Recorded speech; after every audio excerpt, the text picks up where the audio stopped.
your host, Christina Haskin, and tonight I'm delighted to have a master gardener. His name is Nick Mancini, and he's been doing classes and teaching all throughout around Westport and Fairfield County and other places. And I want to talk about gardening with him and how organic is such an important food supply and way to go in the current food system that we have.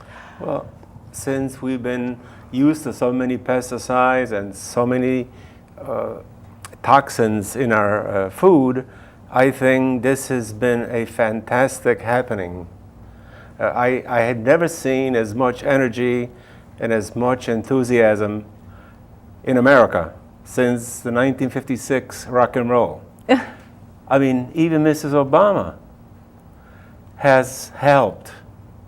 I received a little award from the town of Westport, and our senator emailed me to congratulate me. I mean, these are things that years and years ago they would have gone unnoticed. But yet today, people are into health, they want to eat well, and they want to live 100 years in good health. Right. And that's why, and I started this way. I started as a child. We had vineyards, and we had gardens and wheat fields. We had donkeys, horses. Well, not horses. Horses were for the rich people. Mules and cows and sheep and chickens and bees and all kinds of things. So now everybody is rediscovering the 1930s, 1940s where I grew up, and they say, wow, this is great. And some people go as far as say, well, I'm buying chickens because I'm going to put chickens in my garden to take care of the pests. And I said, no, you don't put chickens in your garden because they'll take care of your food. Well, sure, they peck. Right. Well, it's with the fast food and everything. And the new information of how bad it is for you has really pushed everybody to start wondering. And also that pesticides can cause disease and are not good, or they're a toxin basically for the bugs, and they're a toxin for the humans as well. Tell me a little bit about how, when you grew up in Italy, why you chose organic gardening at this stage in your life, and how it's brought you back to your childhood. We always did organic gardening. And I remember when DDT first came out, and my grandfather was telling one of his friends, oh, now the world is going to be better. And people would come with these machines, these sprayers, and they would spray DDT in our kitchens. We had water even in pots. Italy, Yes, water in pots without covering. And we saw the flies go zzz. And my grandfather said, oh, what a wonderful idea. And then after a while, they didn't see any birds anymore. And people began to say, well, these hunters, they're lousy people. They shoot all the birds. And this man said, well, listen, it's not the hunters that are killing the birds, it's what we use. And they said, oh, forget about it. You don't understand what you're talking about. Oh, this fellow was a college person. He knew exactly what he was talking about because he said, look, he said, we don't eat falcons. So if you shoot a falcon, you wouldn't shoot a falcon because you only shoot what you eat. And people began to think that the man was strange. And eventually, he was right. Well, before they invented the modern pesticides, I mean, I think in your book, you have a wonderful book about organic gardening. Yes. And on your blog, which I took a look at, you talk about how you can naturally use natural methods and natural horticultural oils to scare the pests away, and yet it doesn't damage the bees, the environment, and doesn't land on the actual produce. First, I believe in collecting seeds. Because when you collect seeds from your own plants, the seed have already been accustomed to the soil of your garden. So having healthy plants means that they're less likely to be attacked by fungus and diseases. So if you have a healthy plant, that's what you do. then you have to use less of a pesticide. What I use is I use pyrethrum. I grow my own daisies because pyrethrum is part of mums. It's a little red, white daisy. So you take the yellow center, you put it in water, and you spray that. Or else you concoct like 1/3 pepper, hot pepper, 1/3 onions, and the other third garlic. You leave it for 3 or 4 days, and I call it Mr. D's potion because an old man told me how to do it, so that's what I do. And for fungicide, I use copper because that's what we used to use. Because after my father, after we sprayed our vineyards with copper or a Bordeaux mixture, my grandfather always said, dilute it in half and spray your tomatoes and potatoes so you don't get the late blight. So 5, 6 years ago when we had the late blight, I didn't have any late blight because I inoculate my plants with this sulfur. And with this copper. you're using your knowledge to spread the word by teaching classes. And can you tell us a little bit about how you get involved in the community and spread this knowledge? I teach at Norwalk Community College. I also teach at the Garden Education Center of Greenwich. I do work for NOFA. I've been, a couple weeks ago, I did the Connecticut Flower Show. I have my own little workshop in Westport. I do lots of libraries. In fact, I have a couple of libraries coming up. I do a lot of all kinds of things that people call me up. In fact, I'm doing Earth Day in Fairfield. I'm doing Wellfest in Norwalk, and then I have the Monroe Library. Then I have Darien Library, Norwalk, and I go all over the place. And how does someone? I'm not a gardener, so I see the need for, especially with the onset of all this GMO proliferation. Yes. And not knowing what you're getting in the supermarket, of learning how to make vegetables just in case. Well, there's nothing.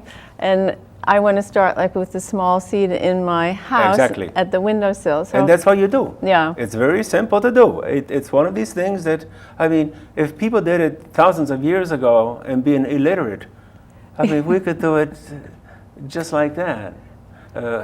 One of my students just emailed me today saying, at the class tomorrow night, he said, can I bring one of my fertilizers to see if that's what you like? And I said, of course. See, that's what I want to share, because say now that a fertilizer, they call it organic fertilizer, and the fertilizer had, let's say, poultry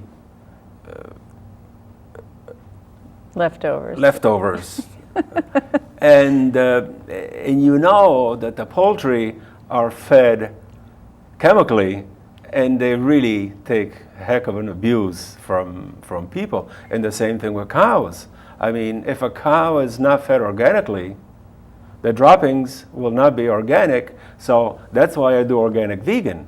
And in a way, if you don't do organic vegan, then you're not really doing organic, unless you have your cow or your horse. Even if it's grass-fed? Oh. Well, if it's, unless. Oh, okay. Unless you have your own cow and you know what you feed it. Oh, your own cow grass-fed. Well, sure.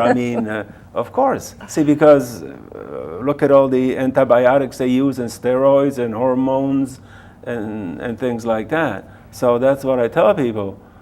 Try not to use these products unless you know that the cow is, or the horse has been fed, grass-fed or organically. As far as seed goes, are you very particular about the seed that you get? That is. Yes, I am super. Okay. Yes.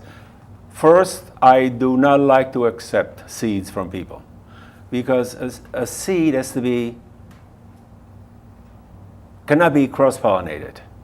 And many people that just grow, let's say a carrot, they let it go to seed, and they have a Queen's Anne's lace 30 feet away. Well, it's the same family. So it's like mating a horse and a donkey, and you get a mule. See, that's what And what I do is I only buy for very few companies and organic companies, only heirlooms. And what I do is I plant my own plant and chuck the packet away or give it away. And then I collect seeds from my own. So that way I will have the seeds that have been already grown in my soil. Oh, from the and actual yes, plant. So sure. after the plant, when Sure. it sheds its seeds, Yes. you catch them. Yeah. You get the seeds from the plant, so that way it's your own plant, and then you can start from there. Yeah, I did notice that on your blog that you have a very specific recipe of how to separate those seeds and protect them and get them Oh, ready sure. for the Yes. next planting. Well, sure. You see now, let's say that you have a kohlrabi and a kale over here, and you want seed. So what you have to do is, you have to, well, first you have to know that they are insect pollinated. So if they're insect pollinated, then what you do is, one day you cover one with a tulle, a bridal veil, and let the insects pollinate this plant. Then you get up early in the morning the following day and do the same to that plant. So you put this here, over here, or new one. So the insects will pollinate this plant, and you keep on doing that for as long as the plant flowers. Wow. Otherwise, Yeah. you're going to have a cross between a kale and a kohlrabi. Well, that's kind of what the worry with the farmers who the GMOs are planted next in a few fields, and then the wind blows the pollen and so forth. Well, yes, but It gets first do that. Yes. contaminated. Well, that's a problem. See, that's a problem, and that's why sometimes I only grow one plant per year of the seed that I want to take. So that way I know it's 100% heirloom. And what about the soil? I mean, the soil is obviously in sunshine, but soil is important as far as how do people know where to get good soil, or how do they know if it's good soil? Well, this has been a problem. Yeah. This has been a very, very big problem because I had a student from Fairfield in one of the Fairfield continuing education classes, and I told him, I said, have you soil tested? Because he said the soil smelled a little bit. So I said, well, have you had it tested? I said, no, it just came last week. So I said, before you plant anything, have it tested, send it to UConn or wherever you want. And so it came back with a lead content over 400. Oh, wow. Yeah. So, and he said, can I do anything with that? I says, 400, it's the limit.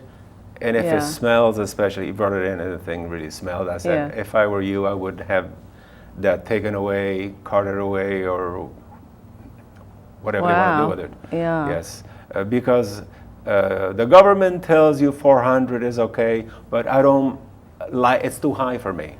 And what about the nutrients in the soil? Some of it's depleted, or how do you know? The nutrients in the soil, what you do is, well, first you have to have a pH test. See, if you have a pH test, what happens with the pH test is it tells you how high or low the pH of the soil. If you grow vegetables, as long as you start from 6 to 7, it's a slightly acidic because it goes from 0 to 14. So from 6 to 7, slightly acidic. Like so for people, yeah. Well, right. Yeah. That's what I tell people. I said, Yeah. I want you to look at a plant and treat a plant just like you treat your husband, your child, your girlfriend, your boyfriend, or whatever. See, because now, if the soil, let's say, is 5.5, and the tomato likes it at 7, well, the tomato is not going to be very, very good because we'll not be able to extract the nutrients from the soil. See, it's like many, many times when you put an evergreen next to your house, and the concrete and the lime in the concrete that's in the foundation leaches over, and it makes it alkaline.